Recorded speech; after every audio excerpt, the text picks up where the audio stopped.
Hello everyone, कैसे हैं आप सभी। उम्मीद करता हूँ इतने भी एस्पिरेंट सब बढ़िया हैं। फटाफट आप लोग इस सेशन को ज्वाइन कर लें। और ये जो इवेंट है ये आपके अपकमिंग प्रीलिम्स एग्जामिनेशंस के लिए बहुत ज़्यादा रेलेवेंट है। और जितने भी आने वाले एग्जाम्स हैं, मैं CSE के बारे में बात नहीं कर रहा हूँ, इनकेस अगर आप CAPF के भी एस्पिरेंट्स हैं, CDS के भी हैं, या किसी भी रेस्पेक्टिव स्टेट पीसीएस की आप तैयारी कर रहे हैं, तो ये सेशन आपके लिए भी रेलेवेंट रहने वाला है, ये ध्यान दीजिएगा। आज के इस इवेंट के अंदर बेसिकली जो लास्ट 8 मंथ्स के अंदर जितने भी आर्टिकल्स और जितने भी अमेंडमेंट्स न्यूज के अंदर हैं उनको हम कवर करेंगे।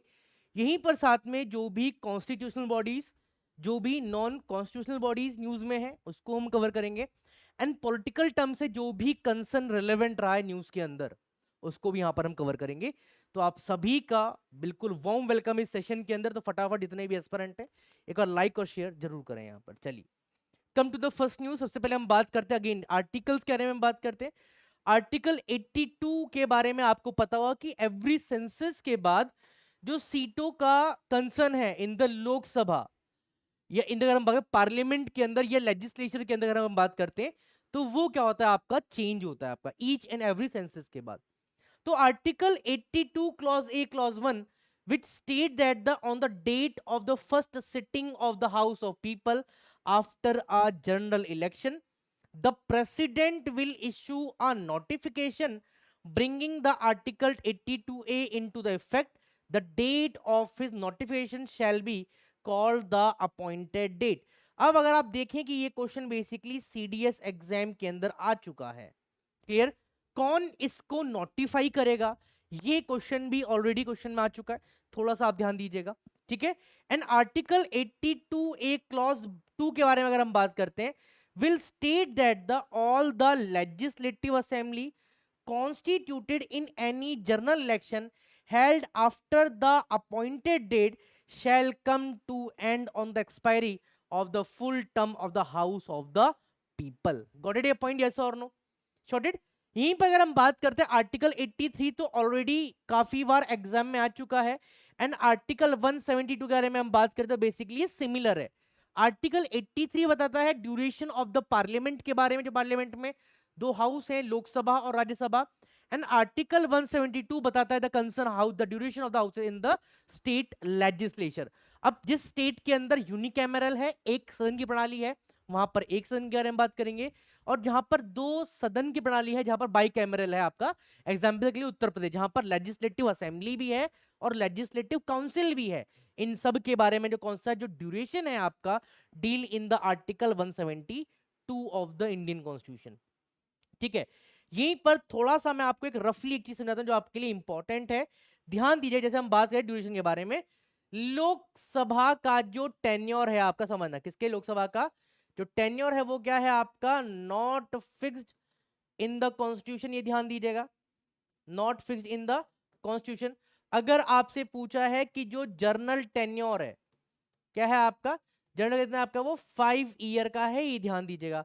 अब ये फिक्स क्यों नहीं है, क्योंकि ये सब्जेक्ट टू डिसोल्यूशन है आपका, ये कभी भी भंग हो सकती है। यहीं पर हम बात करते हैं राज्यसभा के बारे में। राज्यसभा कैसा हाउस है, परमानेंट हाउस है, यहां पर ध्यान दीजिएगा, ठीक है। अब एक जो कंसर्न है आपका कि नॉर्मली अगर हम बात करते हैं कि इसका जो टेन्योर है वो कितना है, वो 6 ईयर का है, बट ये कहीं पर भी मेंशन नहीं है कॉन्स्टिट्यूशन के अंदर। कॉन्स्टिट्यूशन क्या मेंशन है आपका कि हर 2 साल के अंदर 1/3 मेंबर जो होंगे राज्यसभा के वो क्या होंगे, वो रिटायर होंगे। ये टर्म बेसिकली मेंशन है किसके अंदर, कॉन्स्टिट्यूशन के अंदर, ये ध्यान दीजिएगा, ठीक है। यहीं पर हम बात करते हैं लेजिस्लेटिव असेंबली। अब जो कंडीशंस इसकी है वो सेम कंडीशन इसकी है, तो बिल्कुल भी टाइम वेस्ट हम नहीं करेंगे, ध्यान दीजिएगा। बट जैसे हम बात करते हैं लेजिस्लेटिव काउंसिल के बारे में, ये परमानेंट हाउस नहीं है, ये ध्यान दीजिएगा। As per the article 169 of the Indian constitution किसके पास पावर है, पार्लियामेंट के पास पावर, सारा पावर है पार्लियामेंट के पास पावर है। किसके लिए, या तो ये क्रिएट कर सकती है आपका, ध्यान दीजिए, या इसको एबॉलिश कर सकते हैं, ध्यान दीजिएगा। बट एक चीज जो बहुत ही ज्यादा रेलेवेंट है आपके लिए वो क्या है कि ये कभी भी डिसॉल्व नहीं होती है आपका, क्लियर। तो अगर हम बात कर रहे हैं तो ये भी क्या है आपका, नॉट डिसॉल्व या not subject to dissolve, got it ये पॉइंट। अगर क्वेश्चन पूछे कि भाई क्या लेजिस्लेटिव काउंसिल हो सकती है, तो आप क्या बताएंगे? नहीं हो सकती है। लेजिस्लेटिव काउंसिल को हटाया जा सकता है या फिर उसको स्टैब्लिश किया जा सकता है, क्रिएट किया जा सकता है, उसको डिसॉल्व नहीं किया जा सकता। Now clear? Got it my point? Yes और नो? चलिए, तो ये पॉइंट क्लियर हो गया आपका? क्लियर।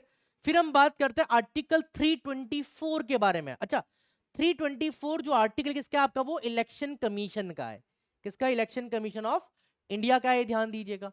जब हम बात करें 324 के बारे में, यहां पर जो पॉइंट दिया गया है वो 324A के बारे में बात कर रहा है, relating to the holding the same as election to the municipalities and panchayat with the general election rectification by the state required. चलो, बहुत अच्छी बात है, ये तो हमने पॉइंट देखा ही था।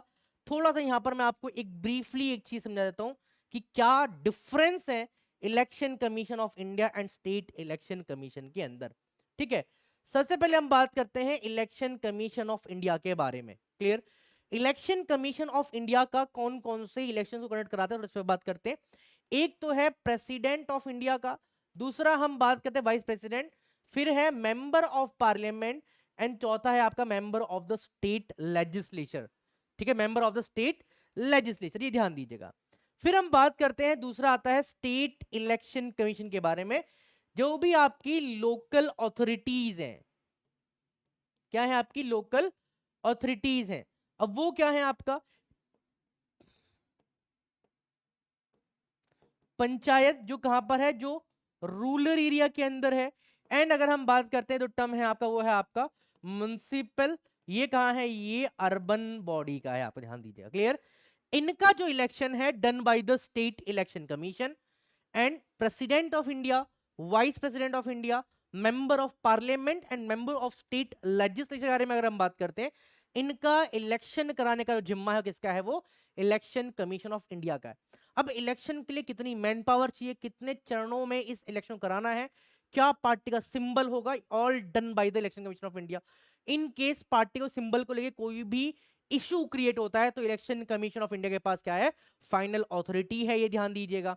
ठीक है, नेक्स्ट अगर हम बात करते हैं the concern state election commission, आपने देखा होगा जब पंचायत के चुनाव होते हैं तो बेसिकली सिंबल क्या होते हैं ग्रामीण क्षेत्र के अंदर? किसी का फावड़ा है, किसी का अनाज है, किसी का कुल्हाड़ी है, किसी का नल है, all done by the state election commission. Got it? ये पॉइंट क्या इलेक्टोरल है, क्या उसका सिंबल होगा, कितने चरणों में इलेक्शन होना है, कितनी मैन पावर चाहिए, all done by the state election commission, ये ध्यान दीजिएगा। ठीक है, क्लियर ये पॉइंट? अब अगर आप एक चीज देखें कि यहां पर जो लॉ बनाने का कारण है आपका, ये कौन लॉ बना सकता है? ये जो पावर है वो स्टेट लेजिस्लेचर के हाथ में है, सेंटर का इनके इलेक्शन के अंदर किसी भी प्रकार का कोई भी इन्वॉल्वमेंट नहीं होगा। Now clear? यस और नो?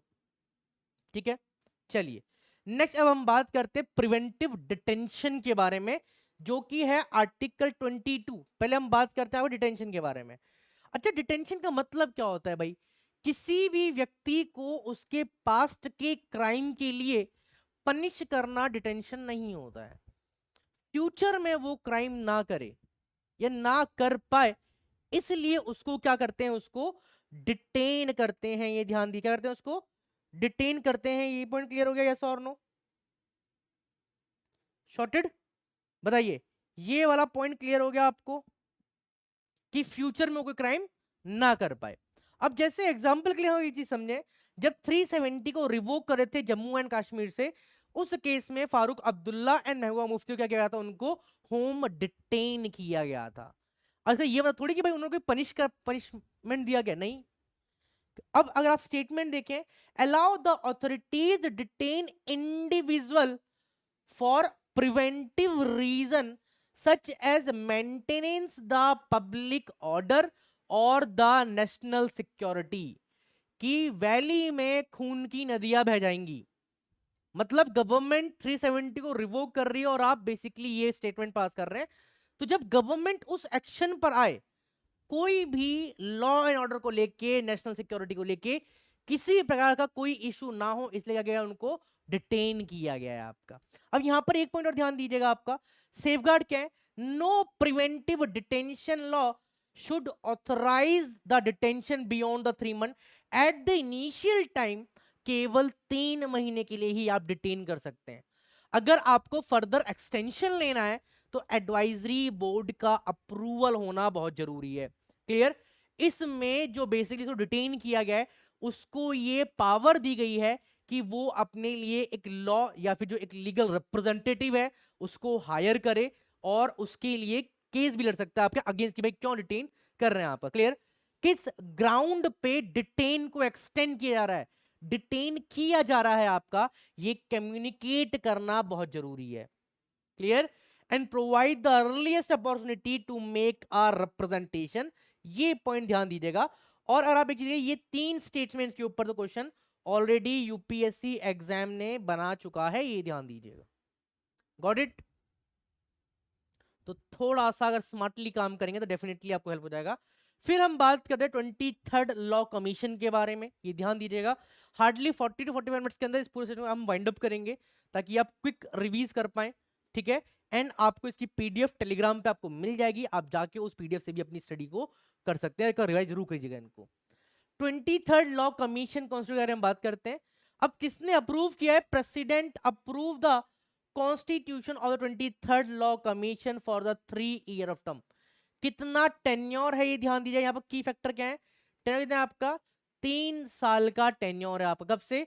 1 सितंबर 2024 से लेके 31 अगस्त 2027 तक का क्या है इसका टेन्योर है। मैंडेट क्या है?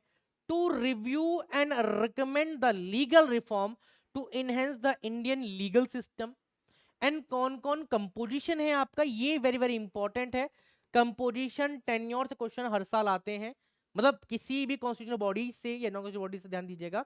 It will be include a full time chairperson, 4 members होंगे and additional ex officer and part time members भी इसके अंदर होते हैं, ये ध्यान दीजिएगा।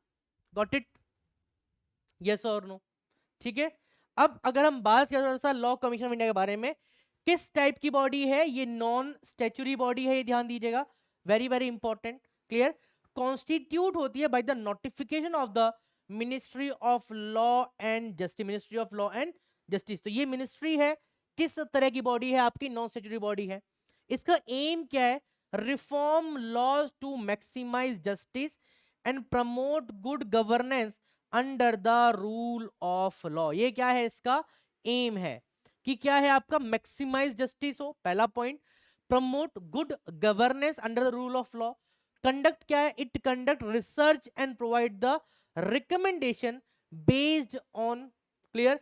और हिस्ट्री क्या है? First constitute in the 1834 by the governor general all under the charter act of 1833 chaired by the Lord Macaulay, chaired by the Lord Macaulay. Point clear है सर? नो?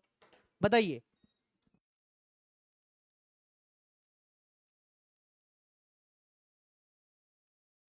क्लियर?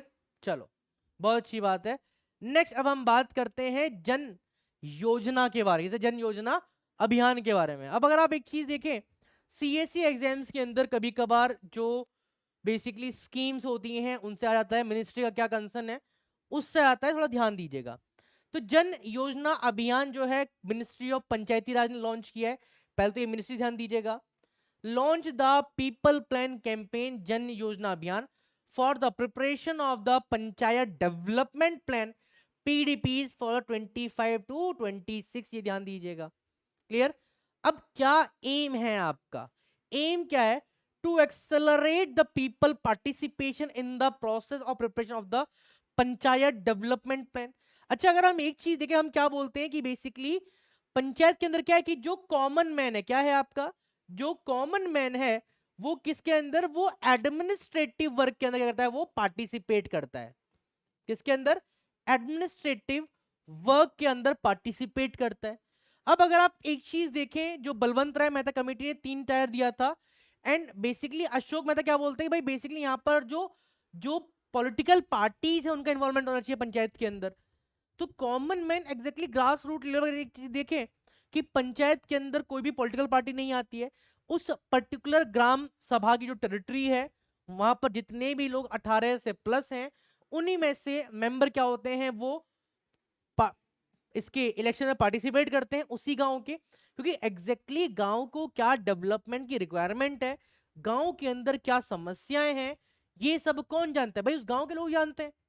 तो ये पॉइंट थोड़ा ध्यान दीजिएगा। Launch है आपका roll out Sabki Yojana Sabka Vikas by the ministry of Panchayati Raj on the 2 October 2018। Clear? अब 2 अक्टूबर गांधी जयंती, ठीक है, और आपको पता होगा directive principle of state policy का article 40 again deal with the Gandhian principle, link करना बहुत जरूरी है यहां पर। अब इंप्लीमेंटेशन के बारे में अगर हम बात करते हैं, all 3 tier of panchayat will active involvement of the elected representative, government frontline worker, community based जो ऑर्गेनाइजेशन है आपके, एसएचजी हैं आपके, सेल्फ हेल्प ग्रुप में, and the other stakeholders. अब अगर आप देखें कि ये 3 टायर में अगर हम बात करें, सबसे टॉप पे आपका जिला है, देन आपका ब्लॉक है, देन आपका पंचायत है, बिल्कुल ग्रास रूट लेवल पर। Now clear? यस और नो? चलो थोड़ा सा यहां पर हम और बात करते हैं क्या कंपोनेंट है कैंपेन के। स्ट्रक्चर वार्ड सभा है, महिला सभा है, ग्राम सभा है, ब्लॉक सभा है, district sabha to help for prepare a gram panchayat development plan, block panchayat development plan and a district panchayat development plan for the financial year 2025 and 26। अच्छा अगर यहां पर देखें, यहां पर एक टर्म दिया है ग्राम सभा। सपोज करो ये एक गांव है, ठीक है, इस गांव में सपोज करो 1000 लोग हैं, कितने आपके 1000 पीपल हैं। अब इस गांव के अंदर जितने भी लोग जिनकी आयु कम से कम कितनी है 18 वर्ष है, मिनिमम एज कितनी है 18 ईयर है, और उनका नाम इस गांव की रजिस्टर वोटर लिस्ट के अंदर अगर मेंशन है, तो ये सब क्या है ग्राम सभा का पार्ट है, ये ध्यान दीजिएगा। Got it? यस और नो? अब यहीं पर हम बात करते हैं ग्राम सभा के अंदर वोट या पंचायत के अंदर एक्शन करने के लिए वोट के लिए मिनिमम एज कितनी होनी चाहिए, वो 18 होनी चाहिए, और मैक्सिमम एज क्या है आपका, वो नॉट डिफाइन है। और अगर हम बात करते हैं इलेक्शन के अंदर पार्टिसिपेट करने के लिए जो कम से कम आयु है वो कितनी है, वो 21 वर्ष है, और मैक्सिमम एज क्या है आपका, वो नॉट डिफाइन है। ये भी ध्यान दीजिएगा, क्वेश्चन कभी कभार एज के ऊपर भी आ जाते हैं। Got it? अब थोड़ा सा यहाँ पर कौन से प्रोविजन देख लेते हैं। Article 40 very very important, organize the village panchayat and endowing the with such power and authorities as may necessary enable to function the unit of self government। अब जैसे यहां पर हम बात करते हैं 73rd amendment act of 1992 deal with the panchayat Raj system, 74th amendment act deal with the urban local body, municipality से deal करता है, ध्यान दीजिएगा। आर्टिकल 243 जी के बारे में अगर हम बात करते हैं, रिकॉग्नाइज जो पंचायत के पास जो थोड़ी पावर होती है, क्लियर, प्रिपेयर प्लान्स हो गया आपका, क्लियर, इकोनॉमिक डेवलपमेंट हो गया, सोशल जस्टिस हो गया, और कितने सब्जेक्ट हैं 29 सब्जेक्ट्स हैं, कहां मेंशन है 11 शेड्यूल के अंदर ये मेंशन है। और आर्टिकल देखें, आर्टिकल 243 से लेके 243 ओ तक का जो प्रावधान है deal with the panchayat, clear. And यहीं पर अगर हम बात करते हैं आर्टिकल 243 से लेके 243 जेड जी तक का जो कंसर्न है deal with the ULD, urban local body जो है। Now clear? यस और नो बताइए? शॉर्टेड?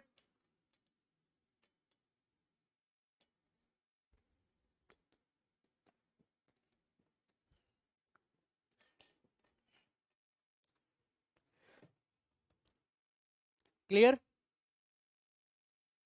तो थोड़ा सा आपको ये जो पॉइंट्स हैं जरूर ध्यान रखने होंगे, आपके एग्जाम के लिए बहुत ही ज्यादा रेलेवेंट है। चलिए नेक्स्ट हम बात करते हैं free legal aid, again very very important.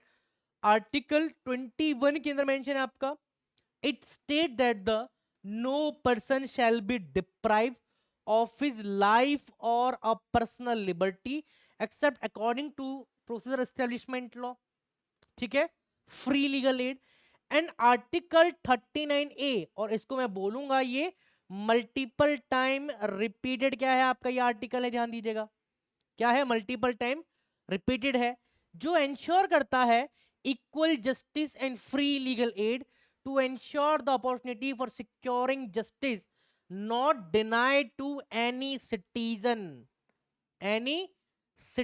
ये टर्म ध्यान दीजिएगा, यहां पर सिटीजन के लिए बात करें बिकॉज ऑफ द इकोनॉमिक और disability.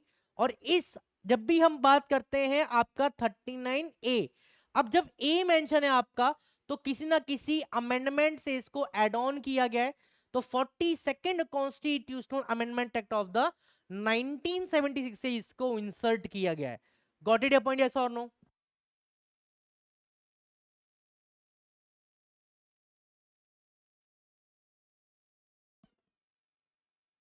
Shorted.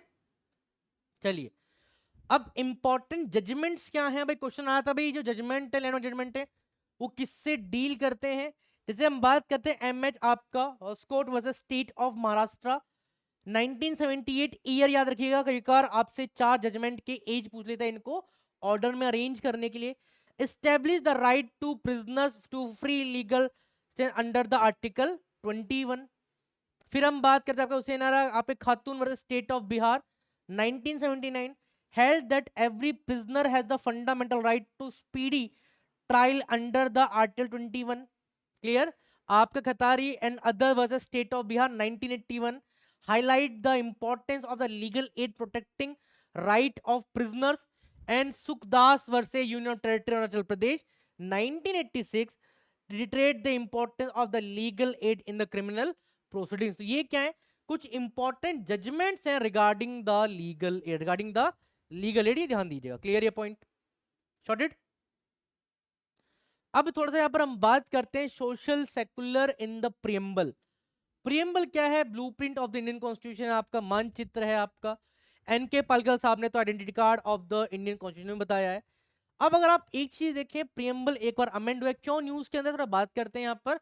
Recently supreme court in the doctor Balram Singh versus union of India 24 dismiss the petition challenging the inclusion of the word socialist and secular in the preamble through the 42nd amendment act of the 1976। ये ध्यान दीजिएगा, ठीक है।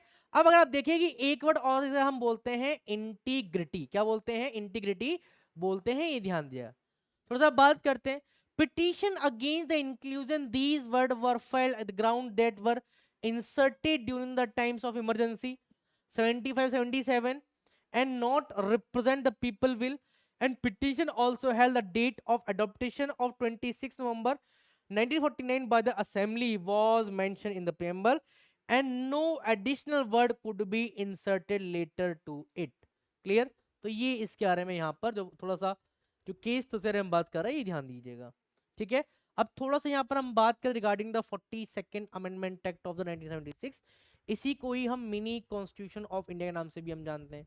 अगर आपसे पूछ रहा है कि भाई वो कौन सा एक्ट है जिसको हम मिनी कॉन्स्टिट्यूशन नाम से जानते हैं, तब आप बताएंगे गवर्नमेंट ऑफ इंडिया एक्ट 1935। ये ध्यान दीजिएगा, ठीक है।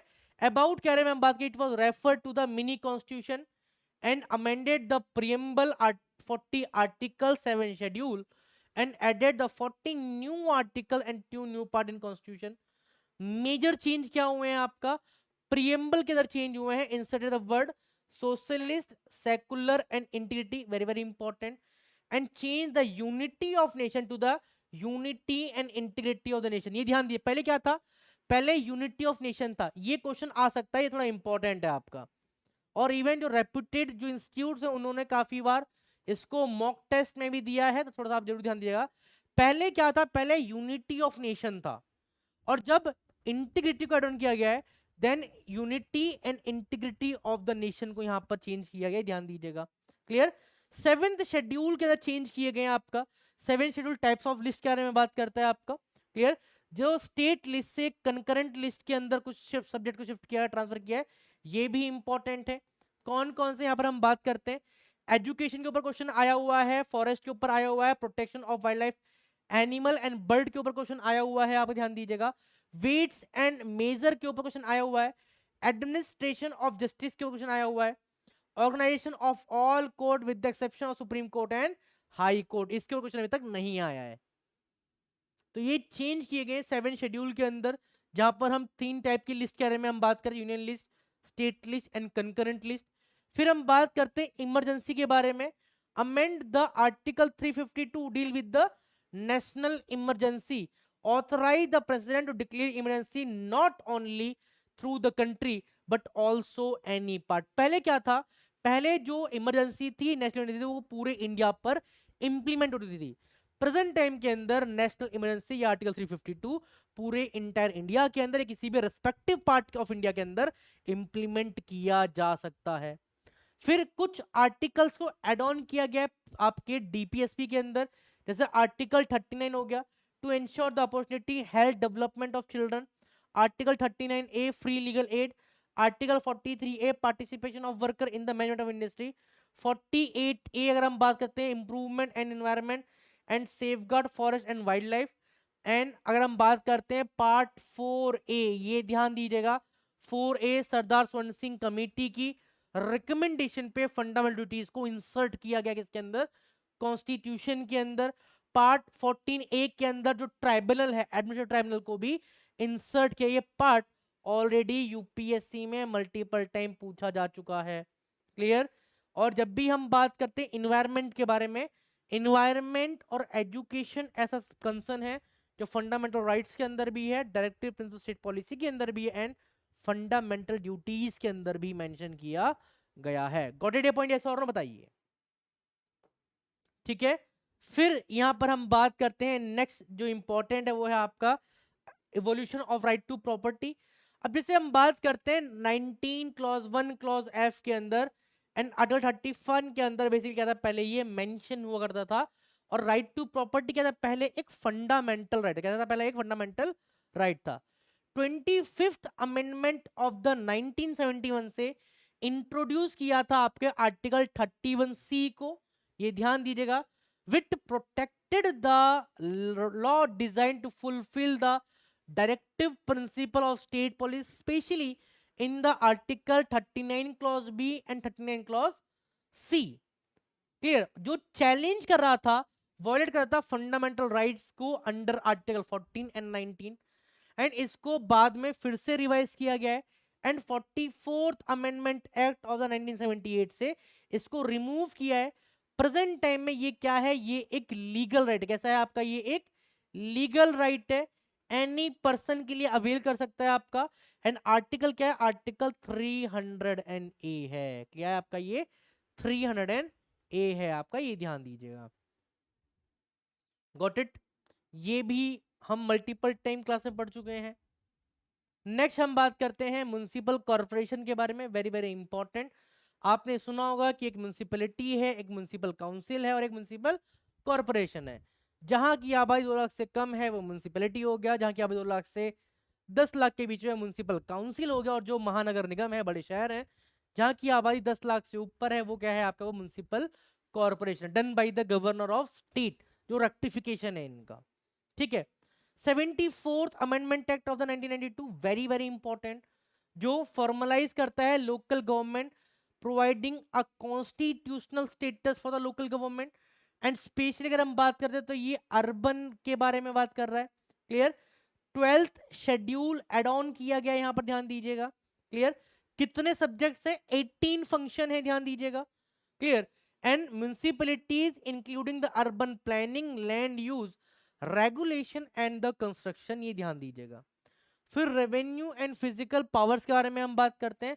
आर्टिकल 243X के बारे में अगर हम एक चीज देखें, ये किसके बारे में बात कर रहा है, ये इम्पोज टैक्स हो गया, ड्यूटीज हो गया, फीस हो गया, टोल्स हो गया, revenue to the urban local body. 243Y के बारे में अगर हम बात करें, किसके बारे में बताता है, ये finance commission of state, state finance commission को यहां पर नोट कर रहा है। अब जैसे अगर हम बात करें 243I में हम बात करते हैं, जो स्टेट फाइनेंस कमीशन है वो फाइनेंशियली एड करता है किसको, लोकल पंचायत को। 243Y deal with the municipality link with the state finance commission, development के लिए जो भी पैसा का अलॉटमेंट है all done by the state finance commission, both the panchayat as well as the municipality. यहीं पर हम बात करें 243K the state election commission and 243ZA for the municipality done by the state election commission, इसके बारे में हमने थोड़ी देर पहले भी बात करी थी। ये जो आर्टिकल्स हैं ये बहुत ज्यादा इंपॉर्टेंट है, ये ध्यान दीजिएगा। Got it? चलिए, अब ओन सोर्स क्या है, जैसे टैक्स रेवेन्यू अगर बात करें, प्रॉपर्टी टैक्स हो गया, वाटर बेनिफिट टैक्स हो गया। आपने देखा होगा कि आपके यहाँ पर साल में एक बार ना हाउस टैक्स आता है, ये सोर्स है इनके। नॉन टैक्स में बात करते हैं, आपका यूजर चार्ज हो गया, डेवलपमेंट चार्ज हो गया आपके, क्लियर, लीज रेंट्स हो गया, सेल्स और द रबी हो गया, assign share revenue, entertainment tax हो गया आपका, जीएसटी, ठीक है, profit tax, grant in aid की तरह हम बात करते हैं, centre and state finance commission, devolution हो गया, grant under the programme like the SBI and the Amrut, development scheme जो है। एंड बोरिंग क्या है आपकी, ये लोन भी लेते हैं आपके from the state and the central government bank से, ये ध्यान दीजिएगा। बताइए यहां तक क्लियर?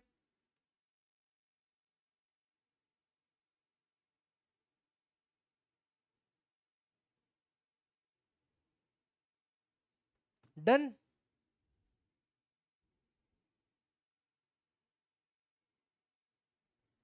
चलो नेक्स्ट, अब हम बात करते हैं, नेक्स्ट जो इंपॉर्टेंट कंसर्न है अपने एग्जाम के लिए, वो है person with a disability.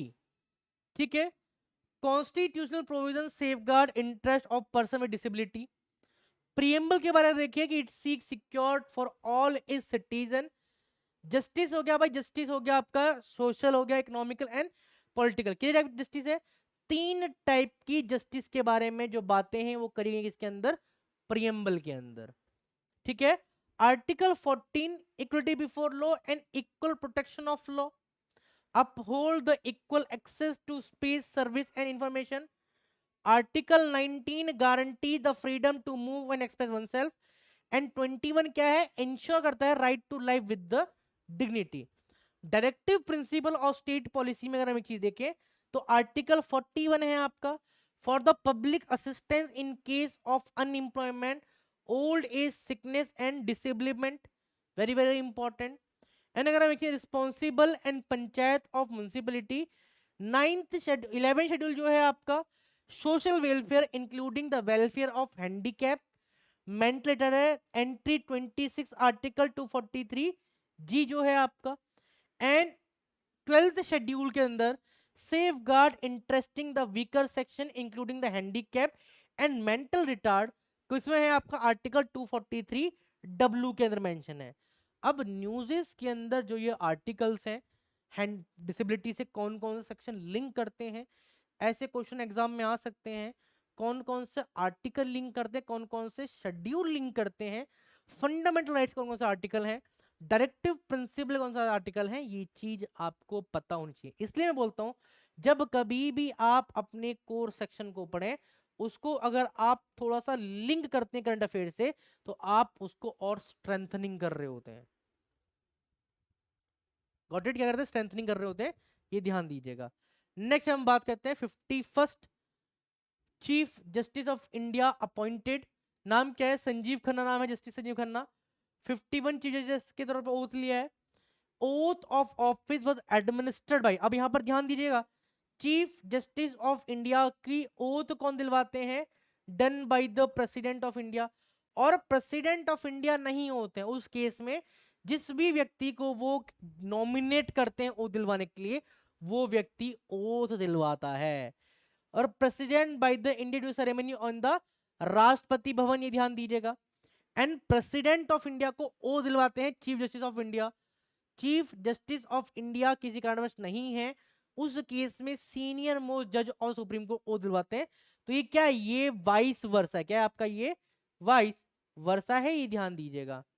Appointment of chief of India, जो भी सीनियर मोस्ट जज होते हैं सुप्रीम कोर्ट पे टेन्योर के हिसाब से, क्लियर, और अगर वो फिट है रोल के लिए, तो उनको यूजुअली अपॉइंट किया जाता है chief justice of India on the recommendation of the outgoing chief justice of India. Very very important, ये टर्म अगर क्वेश्चन में आया तो हो सकता है बहुत सारे एस्पिरेंट यहां पर कंफ्यूज हो जाएं। क्या लिखा है? On the recommendation of the outgoing chief justice of India. अब एग्जाम में सोचेंगे क्या यार, chief justice of India he chief justice of India को रिकमेंड कर सकते हैं? नहीं यार, ये तो हमने पढ़ा ही नहीं है। हमने पढ़ा है कोलिजियम के बारे में, हमने पढ़ा है प्रेसिडेंट के बारे में, तो नहीं यार, ये तो पॉइंट नहीं होगा, बट ऐसा होता है। ठीक है, तो ये थोड़ा सा आपको समझना पड़ेगा union minister of law, justice and company affair seek this recommendation which is sent to the prime minister who advise the president on the appointment. अब अगर हम एक चीज देखें, हमें पता है आर्टिकल 51 के बारे में, किसके बारे में, सॉरी, आर्टिकल 50 के बारे में हम बात करते हैं, ध्यान दीजिए सर, 50 के बारे में बात करते हैं, जो बताता है separation of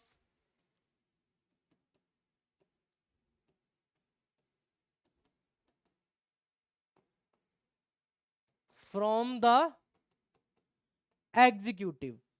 President of India is the part of the executive.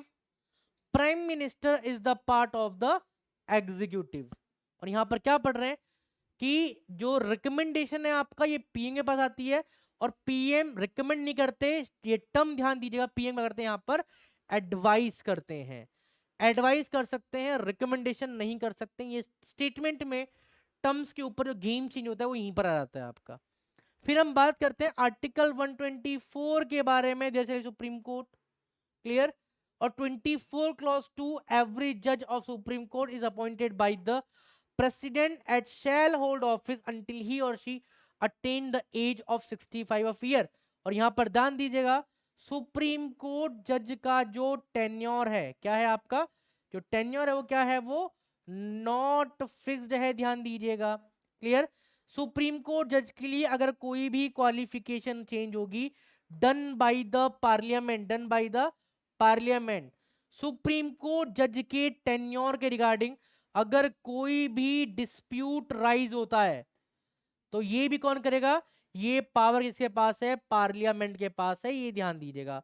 और पार्लियामेंट के ही रिकमेंडेशन के ऊपर प्रेसिडेंट ऑफ इंडिया रिमूव करते हैं सुप्रीम कोर्ट के जजेस को, ये ध्यान दीजिएगा। हालांकि अगर हम एक चीज देखें, हाई कोर्ट के जजेस का जो टेन्योर है वो भी क्या है, नॉट फिक्स्ड है। अगर क्वालिफाइड को चेंज होगा, done by the president of India. Tenure को लेके, सर्विस को लेके अगर कोई भी इशू डिस्प्यूट आता है तो फाइनल वर्डिक्ट कौन देंगे, प्रेसिडेंट ऑफ इंडिया देंगे, ये ध्यान दीजिएगा। ये डिफरेंस है सुप्रीम कोर्ट जजेस एंड हाई कोर्ट जजेस के पावर और टेन्योर के डिस्प्यूट को लेके। गॉट इट, यस और नो, बताइए, क्लियर।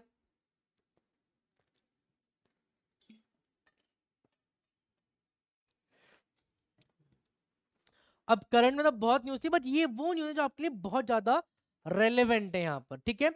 इंटर स्टेट काउंसिल के बारे में अगर हम बात करते हैं, आर्टिकल सबसे पहले तो कौन सा आपका, आर्टिकल 263, ठीक है। कौन सी कमिटी है, सरकार या है, पंच किसके सेंटर स्टेट के लिए। कंपोजिशन के बारे में अगर हम देखें, चेयरमैन कौन होते हैं, पीएम होते हैं, ध्यान दीजिएगा। मेंबर कौन होते हैं, chief minister of all state, CM of union territory having a legislative assembly, and administrator of UT not having the legislative assembly. And 6 member क्या होते हैं, जो कैबिनेट रैंक के होते हैं यूनियन काउंसिल मिनिस्टर के, जिनको नॉमिनेट करते हैं कौन, प्राइम मिनिस्टर। अब ये टर्म ध्यान दीजिएगा, एक बार यहां पर टर्म देके अपॉइंट करके क्वेश्चन के पूरे महत्व को चेंज कर दिया था, क्लियर। तो यूनियन काउंसिल मिनिस्टर जो 6 मेंबर हैं उनको पीएम क्या करते हैं, नॉमिनेट करते हैं, अपॉइंट नहीं करते हैं, ये ध्यान दीजिएगा। गॉट इट, अपॉइंट, यस और नो, ठीक है। और जो इंटर स्टेट काउंसिल है, आर्टिकल 263 है, किसके पास पावर है, प्रेसिडेंट के पास पावर है इसको करने के लिए। 1990 ऑन द रिकमेंड, किसकी रिकमेंडेशन पर आया था आपका, ये सरकारिया कमीशन की रिकमेंडेशन पर आया था। नाउ क्लियर, शॉर्टेड, इंपॉर्टेंट है, मेंबर्स हैं, आर्टिकल है, कौन करता है, कौन सी कमीशन की रिकमेंडेशन पे किया गया है, सारी चीज आपके सामने है। नेक्स्ट हम बात करते हैं one nation one election bill के बारे में। 129th अमेंडमेंट क्या है, ये बिल है, एक्ट नहीं, क्या है ये, बिल है आपका, ये ध्यान दीजिएगा। Union territory laws 2004 introduce give effect one nation one election refer to joint parliament committee. The constitution 129th amendment bill of the 24 proposed amendment and news article to stimulate election of the Lok Sabha and state legislative assembly. अब question आ सकता है कि जो 129th bill है वो किससे deal करता है, ठीक है, थोड़ा सा आप जरूर ध्यान दीजिएगा। अगेन आर्टिकल 23 एंड 24, 72 ये थोड़ा सा आप पढ़ लीजिएगा, ये सब हमने अभी थोड़ा सा पहले बात करी है, ये आपके लिए है वेरी वेरी इंपॉर्टेंट, और क्वेश्चन यहाँ से आ सकता है, मैं पहले बता दे रहा हूँ यहाँ पर, ठीक है, क्वेश्चन आपके एग्जाम में आ सकता है। आर्टिकल कौन से अमेंड किए गए हैं, कौन सा इंसर्ट है, दोनों में डिफरेंस है आपका, गॉट इट। और 82 और 83 जैसे भी पढ़ गए, 72 ड्यूरेशन के बारे में आपका, तो ये ध्यान दीजिएगा। इलेक्शन कमीशन का क्या पावर है यहाँ पर अगर हम बात करते हैं, जितनी बातें यहाँ पर की गई हैं। फिर process for removal of Rajya Sabha chairperson, again multiple time आया है आपका, आर्टिकल 64 के बारे में हम बात करते हैं कि जो वाइस प्रेसिडेंट क्या है वो एक्स ऑफिसो चेयरमैन है राज्यसभा के बारे में, क्लियर। अगर हम देखें कि जो पार्लियामेंट के दोनों हाउस हैं, लोकसभा और राज्यसभा के इलेक्टेड और नॉमिनेटेड मेंबर क्या करते हैं, उसमें पार्टिसिपेट करते हैं। स्टेट लेजिस्लेचर का यहाँ पर कोई भी काम नहीं है। अपोजिशन ने मूव किया है no confidence against Rajya Sabha chairperson, ठीक है, अगेंस्ट राज्यसभा चेयरपर्सन उसमें ही आपका, ठीक है। नोटिस भेजना है आपका, 14 डेज का नोटिस दिया जाता है आपका, prior to moving resolution outline clear intention, passing a resolution as per the 67 clause B, VP can remove from office by a resolution passed by the Rajya Sabha. कहां पर आएगा ये, ओनली पहले ये इनिशिएट होगा राज्यसभा के अंदर with a majority and all its member agree to by the Lok Sabha with a simple majority. Lok Sabha simple majority से इसको पास करेगी। Unlike the provision removal for president, constitution does not specify ground for removal of MP। जैसे हम बात करते हैं president of India के removal के बारे में अगर हम देखें तो एक पॉइंट मेंशन जब भी हम बात करते हैं इंपीचमेंट के लिए एज पर द आर्टिकल 61, और वो बताता है violation of the constitution, vice president को रिमूव करने के लिए कोई भी ग्राउंड मेंशन नहीं है, ये ध्यान दीजिएगा, गॉट इट। आर्टिकल्स इंपॉर्टेंट है, थोड़ा जरूर फोकस कीजिएगा। Mercy petition very very important, clear. Article 72 जब हम बात करें क्या है आपका, ये पार्डनिंग पावर है, क्या है ये, pardoning power of president of India. And article 161 pardoning power of the governor of state. Difference क्या है, president of India pardon, pardon मतलब कंप्लीट क्षमा कर देना, किसमें, एक तो है आपका कोर्ट मार्शल और दूसरा दिया है आपका डेथ सेंटेंस, क्या दिया आपका, डेथ सेंटेंस के अंदर कंप्लीट पार्डन कर सकते हैं, क्लियर। बट जब हम बात करते हैं गवर्नर ऑफ स्टेट के बारे में, governor of state death sentence के अंदर एंड कोर्ट मार्शल के अंदर पार्डन नहीं कर सकते हैं। सुप्रीम कोर्ट ने अगर हम बात करते हैं आपके Maruram versus union of India 1981 established that the president must act based on the council of minister advice in a mercy petition। और यूपीएससी में एक क्वेश्चन ये भी आया हुआ है कि प्रेसिडेंट ऑफ इंडिया अपनी जो पार्डनिंग पावर है, कौन सी पावर है, पार्डन पावर को इंडिविजुअली इंप्लीमेंट नहीं कर सकते, उनको यूनियन काउंसिल ऑफ मिनिस्टर की एडवाइस की रिक्वायरमेंट होगी, क्लियर। इंडिविजुअली वो इस पावर को एंजॉय भी नहीं कर सकते हैं, ये ध्यान दीजिएगा, ठीक है। कोऑपरेटिव्स के बारे में बात करते हैं, ये लास्ट है आपका, बाकी घुमा फिरा के और सेम वही चीजें जो आप लिंक कर पाएंगे, बाकी एडिशनल कुछ बॉडीज के बारे में यहाँ पर आपको डाटा दिया हुआ है, आप उसको जरूर पढ़ें पीडीएफ में जाके, ठीक है। कोऑपरेटिव के बारे में आप अगर हम बात करते हैं, बाकी आप देख लीजिए कंसर्न क्या है, अपन को पढ़ना है यहां से, ठीक है। कॉन्स्टिट्यूशनल स्टेटस से अगर हम बात करेंगे, ये एडिशनल इंफॉर्मेशन है, एक को जरूर करना। 97th amendment act of the 2011 grant the constitutional status to the cooperative societies, fundamental right article 19 clause 1 clause C, ये ध्यान दीजिएगा। डीपीएसपी में 43B है आपका अगर हम बात करते हैं, एंड पार्ट 9B जो है आपका कोऑपरेटिव से article 243 ZH2ZT for the cooperative governance. अगर आप देखिए यहां पर देखिए जो म्युनिसिपैलिटी है किसमें है, ये पार्ट 9A के अंदर, 9A के अंदर है, एंड 243 ZG तक है, ZH से लेके ZT तक जो है वो पार्ट 9B जो डील करता है आपके कोऑपरेटिव से, ये ध्यान दीजिएगा, ठीक है। और कौन से लिस्ट के अंदर है आपका, ये यूनियन लिस्ट के अंदर है, ये ध्यान दीजिएगा। रेस्ट आपके लिए डाटा और भी है आपका 10 ईयर ऑफ नीति आयोग, ये लास्ट है आज का, कि नीति कैसी है आपका, एक एडवाइजरी बॉडी है, ना ही कॉन्स्टिट्यूशनल है ना ही नॉन कॉन्स्टिट्यूशनल है, आप ध्यान दिया। थिंक टैंक है आपका, establish through the union cabinet resolution.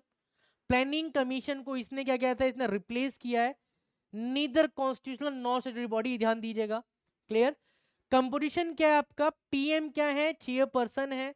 Governing council के अंदर पीएम भी है, चीफ मिनिस्टर है आपके, ऑल स्टेट एंड यूटी जहां पर लेजिस्लेचर है, lieutenant governor and other UT.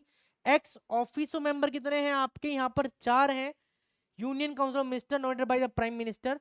Vice chairperson है NITI Aayog appointed by PM and full time member of the NITI Aayog. ये जो आप देख सकते हैं 10 साल नीति आयोग हो चुके हैं 2014 to 24, तो देयर में भी हाई चांस कि आपको ये क्वेश्चन देखने के लिए मिल जाए, ठीक है। इन केस अगर कोई भी क्वेरी है then let me know in the comment section. Hopefully आपको ये जो सेशन है बहुत ज़्यादा रिलेवेंट है। पीडीएफ आपके सेशन के बाद अपलोड की जाएगी और आप पीडीएफ के अंदर कुछ भी और एडिशनल इन्फॉर्मेशन आपके लिए प्रोवाइड है। आप 5-6 स्लाइड और हैं जिससे आप देख के अपनी तैयारी को और इनहेंस कर सकते हैं। इसी के साथ इस सेशन यहीं पर एंड करते हैं। चैनल पर नए आए हैं सब्सक्राइब जरूर करें, बेल आइकन जरूर दबाइएगा for the latest update. And जब तक के लिए जय हिंद, जय भारत, नमस्कार सभी को।